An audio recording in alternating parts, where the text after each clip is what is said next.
ഞങ്ങളൊന്നും ഇങ്ങനെയാ, നല്ല പൊരിഞ്ഞടിയാ. അല്ല, നിങ്ങൾ പ്രേമിച്ചതിലാണ് ചോദിച്ചല്ലേ? അതൊക്കെ അതെ. അന്ന് മുതലാ ഞാൻ നശിച്ചു തുടങ്ങിയത്.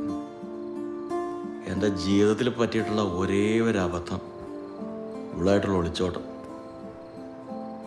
എനക്ക് കുറേ കടമുണ്ടോ. ഇവളെ സന്തോഷിപ്പിക്കാൻ വേണ്ടി ഞാൻ കുറേ കാശും കടം മേടിച്ച് വലിയ കടക്കാരനായി. അന്ന് മലബാർ കോളേജിൽ പഠിക്കുമ്പോഴാണ് ഞാൻ അവളെ ഇഷ്ടപ്പെടുന്നത്. ആദ്യം ഞാൻ അവളുടെ പുറകെ നടക്കുമ്പോൾ എന്ത് ജാടയായിരുന്നു അറിയാമോ. ഞാൻ വിചാരിച്ച് ഈ ജന്മം അവളെന്നെ ഇഷ്ടപ്പെടില്ല. ഒറ്റ ദിവസം കൊണ്ട് എല്ലാം അങ്ങ് മാറി.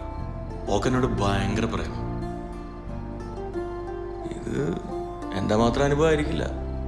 മിക്കവാറും പ്രേമിച്ച് കല്യാണം കഴിച്ച എല്ലാവരും അവസ്ഥ ഇത് തന്നെയായിരിക്കും. ഏത് വിഷയം ഇടുന്ന് ഇറങ്ങേണ്ടി വരുള്ളൂ. 5-8 മാസമായി വാടക കൊടുത്തിട്ട്. ഇങ്ങനെ പോയാൽ ഞാൻ ആത്മഹത്യ. ഇനി മുന്നോട്ട് പോകാൻ വയ്യടൂ. ചേട്ടാ, അങ്ങനെയും ചിന്തിക്കല്ലേ. അമ്മയ്ക്കാരും വേണ്ടി വരില്ല. എന്നെ ആരെങ്കിലും തല്ലി കൊല്ലും. കോളേജിൽ പഠിക്കുമ്പോൾ പ്രേമമൊക്കെ ഉണ്ടെങ്കിൽ അത് അവിടെ തീർത്തേക്കണം. പുറത്തേക്ക് കൊണ്ടുവരാൻ നിന്ന എൻ്റെ ജീവിതം പോലെ കട്ട പോകുകയാവും. മനസ്സിലായോ?